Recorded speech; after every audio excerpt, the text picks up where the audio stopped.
What's going on, everyone? You already know who it is, David from Smart Fitness. Today, we're going to talk about something that I've noticed quite a bit in my years of working out, Luke's noticed in his years of working out, and even Carly, who hasn't even been working out for a full year yet, has noticed with working out with us. And that is beginner mistakes. So not to disrespect anyone taking New Year's resolution as getting fit and healthy and active as a negative. That's not what we're about here. I just want to go ahead and explain what we've seen as mistakes that beginners, typically New Year's resolutioners, perform, do, and leads to ultimate failure. So here at Smart Fitness, we want to help you succeed at the best way possible. So we're going to go over the top 10 ways the beginners make mistakes. So the first one here is doing too much too fast. For example, they dive in head first with the weights and cardio and supplements and this and that from bodybuilding.com, muscleandfitness.com, but they don't actually put anything into their diet. Diet and nutrition is key. In most respects, it's more important than the actual fitness itself through working out.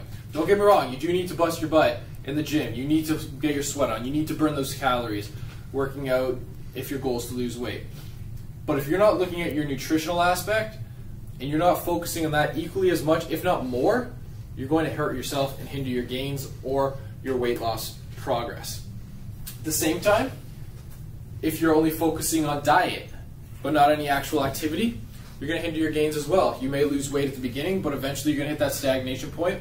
And if you're not being active, all you have left to do is to decrease your calories, so decreasing the amount you eat even more, which at the same time is not too smart either. So basically, take it steady. Don't do too much, don't do too little. Know your limits, but don't forget nutrition and don't forget working out if your goal is to happen through your diet. So you need to train. Moving on, number 2 is training all muscles, not just your arms and chest, guys. The amount of people that we see at both gyms, I train out of one gym and work out with my buddies at another gym. So at both gyms, I see on a regular basis guys going in and they're just training arms and just pounding out chest. And they might do legs, they might do back once every other week. Granted, most people do tend to work out their upper body, but the amount of people that I see skipping legs is ridiculous. So train all your muscles, stops and balances. It's just better, it's smarter, you burn more calories when you're training legs anyways because it's the largest muscles in your body. So it makes a lot more sense to train your legs than it does to spend 2 hours just pounding out curls. Just think logically here, guys. Next, size does not equal knowledge. Now, I've been guilty of this myself.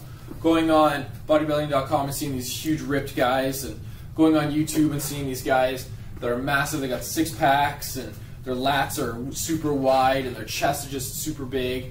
But in many cases, what they're not telling you is they're on some sort of steroid.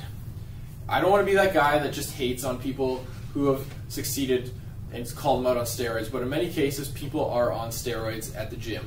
It's becoming more and more accepted, and at the same time, even though it's accepted, people are still lying about it. Now, I know at one gym that I go to, LA Fitness, usually the biggest guys at the gym are on some type of steroid.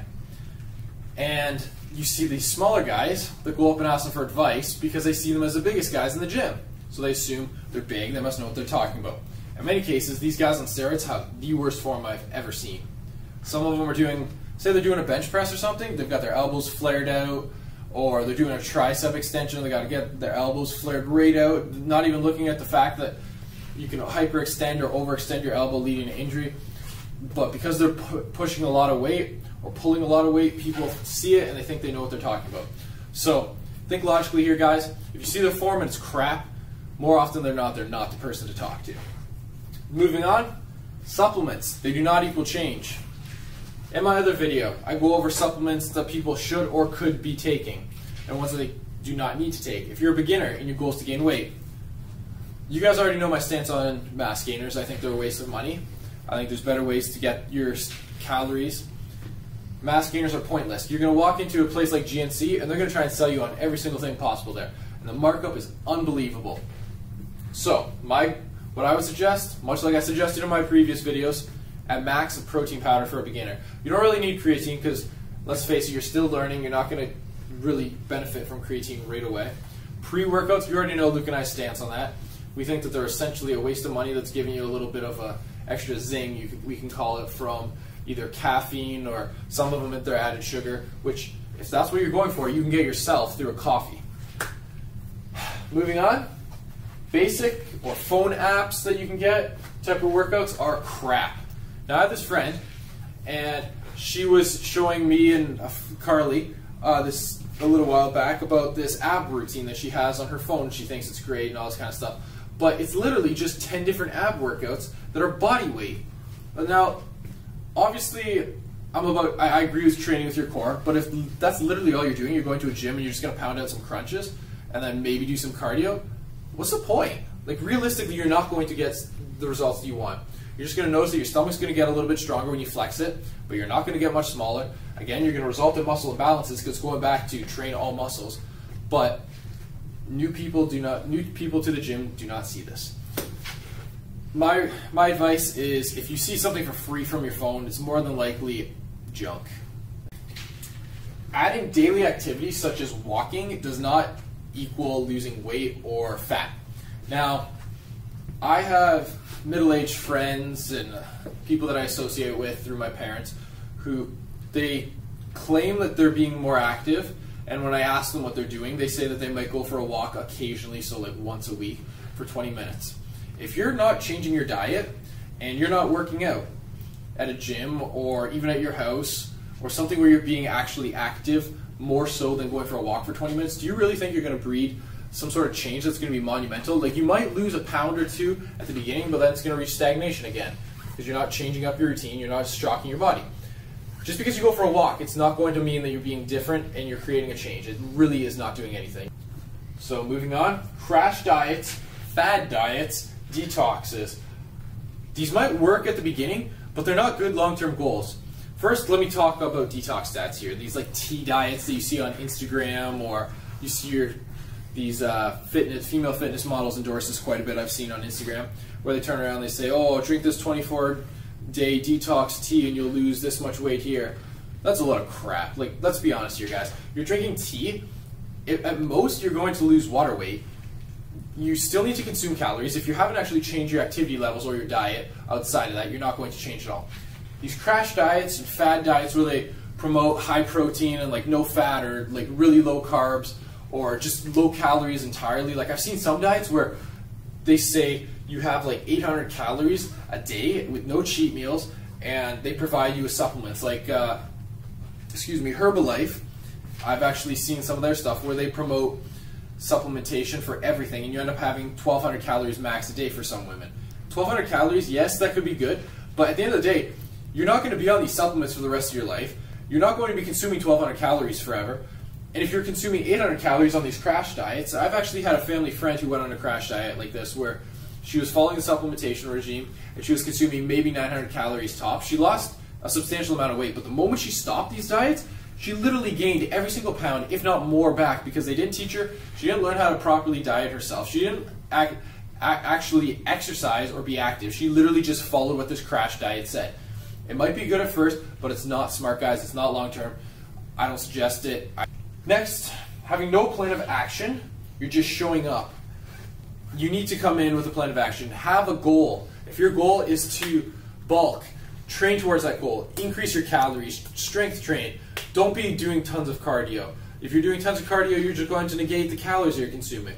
If your goal is to lose weight, decrease your calories. Monitor how much you're decreasing. Add some cardio or some functional training like you saw in my previous video with Carly where she was doing active rest. You have to make changes. Know what you're going to do when you go in. Don't just show up and say, today I'm going to do back day. And you go in and do a couple rows and you say, okay, that's enough, and then move on to arms. Like, that's not how it works, guys. You need to have a goal. Know what you want to do. Moving on, tracking or the lack thereof of foods will lead to big mistakes. Beginners typically do not know how to track their food because they think of it as overwhelming. I was at that phase too at one point in my life. It's really not that bad. Just start slow. A lot of these apps walk you through exactly what you need to do. MyFitnessPal is great. It's literally just read what it says, scan it, and weigh it. It's not very hard. My 12-year-old cousin was able to figure it out for me this past Christmas on how to do it, so let's be honest, if he can do it, you can do it. Also, limit the amount of calories that you're getting from liquids, especially if your goal is weight loss. If you're trying to lose fat or lose weight, consuming Gatorade or coffee with lots of sugar in it, or lattes, sorry, or pop, it's just not going to help you. It's just empty calories that you could be avoiding. It's like 200 to 300 calories each drink that's doing nothing for your body. So what I would suggest is just limit it.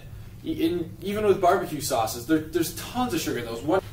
Last year, thinking carbs and fats are bad. Cake and pastries, for example, are bad, but at the same time, know that there's moderations. You see these people that go from these huge spectrums where their diet's crap and then they go and just cut everything out. Don't do this. It's a recipe for disaster, no pun intended. But if you're thinking that you can just cut out your carbs, cut out your fats, and you'll be good, you've got another thing coming. Your body is made of protein, carbs, and fats. You need protein, carbs, and fats to function. Same thing with cheat meals. Eventually, you're going to have a cheat meal. Have yourself that cake, have yourself that pastry every once in a while. Just don't overconsume on it. Don't be crazy and have it all the time. You just need to have stuff in moderation, guys. Take things as they come.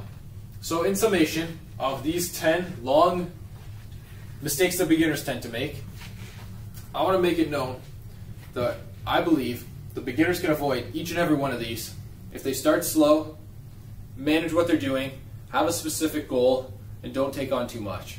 That's my take on this, guys. I know I've left a few of these mistakes out, but let me know what you think. Comment and subscribe. Stay strong, ladies and gentlemen.